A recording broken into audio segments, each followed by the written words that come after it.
દહેજ police station વિસ્તારમાં આવેલ ગુજરાત ફ્લોરોકેમિકલ લિમિટેડ જીએફએલ કંપનીમાં થયેલ કિંમત રૂપિયા 3,16,83,000ની ઘરફોડ ચોરીનો ભેદ ગણતરીના કલાકોમાં ઉકેલતી દહેજ પોલીસ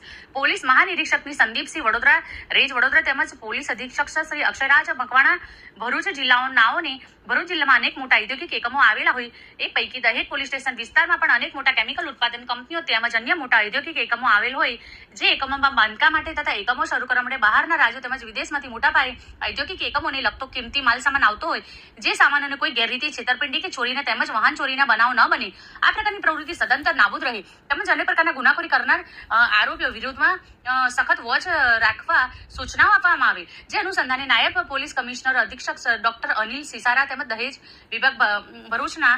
નાઓએ અસરકારક અને પરિણામલક્ષી કામગીરી કરવા બદલ આપેલ માર્ગદર્શનના આધારે સદર ગુનાની હકીકત એવી છે અત્રેના દહેજ પોલીસ સ્ટેશન જીઆઈડીસીની વિસ્તારમાં ગુજરાત ફ્લોરોકેમિકલ લિમિટેડ જીએફએલ કંપનીની જાણવા જોગ સદર કંપનીમાં નવા પ્લાન્ટના બાંધકામ અર્થે તેમજ ચાલુ પ્લાન્ટમાં જરૂરી કિંમતી સામાન અત્રેના પોલીસ સ્ટેશનની હદમાં અટાલી ગામની સીમમાં કંપનીએ વી લોજિસ્ટિક નામનું વેરહાઉસ ગોડાઉન ભાડે રાખેલ જે વેરહાઉસની કંપનીનો કિંમતી સામાન સ્ટોર કરી રાખેલ સદર સ્ટોર રાખેલ સામાનમાંથી 15/4/26 કલાક 12:30 થી 16/4/26 11:30 દરમિયાન કોઈ પણ સમયે કોઈ અજાણ્યો ચોર ઈસમો સદર કંપનીના વેરહાઉસનો પાછળનો દરવાજો વેરહાઉસની અંદર પ્રવેશ કરીને વેરહાઉસમાં રાખેલ મિકેનિકલ એસેસના નંગ 21 એક નંગની આશરે કિંમત 15 લાખ લેખે મિલ નંગ 21 કિંમત રૂપિયા 3,15,000 ઇન્ડસ્ટ્રીયલ વાલ્વ નંબર 1 કિંમત રૂપિયા 1,73,000 અને ગાસ્કેટ અને એસએસની બોડી નોઝલ તથા ફાસ્ટનર્સ અને બોલ્ટ જે નાના મોટા સ્પેર પાર્ટ્સ નંગ 17 જેની રૂપિયા 10,000 તેમજ મટીરિયલ્સની આશરે રૂપિયા 3,16,00,000માંથી ની ચોરી કરી ગુનો જે અનુસંધાન અત્રે દહેજ પોલીસ સ્ટેશને ગુના રજીસ્ટ્રેશન નંબર 111-99-016-26-0-352 2026 ભારતીય ન્યાય સંહિતા 2023ની કલમ 305 અને 331 મુજબ દાખલ કરવામાં આવેલું ઉપરોક્ત ગુનાની ગંભીરતાપૂર્વક લઈને મર્ડર ગુનાનો ભેદ ઉકેલવા માટે પોલીસ ઇન્સ્પેક્ટર એચબી ઝાલા સાહેબ દહેજ પોસ્ટ નાઓએ અત્રેના પોલીસ સ્ટેશનના ખાતે પોલીસ માણસોની અલગ અલગ ટીમો બનાવવામાં આવેલ જે બાદ માણસોએ ટીમોને અગાઉ આવા ગુનામાં પકડાયેલા આરોપીને ચેક કરવા બદલ બનાવવાળી જગ્યા પર આજુબાજુના સીસીટીવી ફૂટેજ ચેક કરવાના અલગ અલગ દિશાઓમાં વોચ તપાસ ચાલુ કરી ઉપરોક્ત ગુનાને વધુ ઝડપી અને ડિટેક્ટ કરવા તેમજ ચોરી થયેલ તમામ મુદ્દામાલ તથા આરોપીને પકડી પાડવાની સૂચના તેમજ માર્ગદર્શન આપવામાં આવેલ સદર ગુનાનો ભેદ ઉકેલવા police inspector Shri H B Jhala Dahej police station નાઓએ surveillance ટીમના માણસોની સાથે મર્ડર ગુનાવાળી જગ્યાએ ઝીણવટપૂર્વક તપાસ કરીને એકત્રિત કરી રહેલ હતા એ દરમિયાન સર્વેલન્સ ટીમમાં પોકો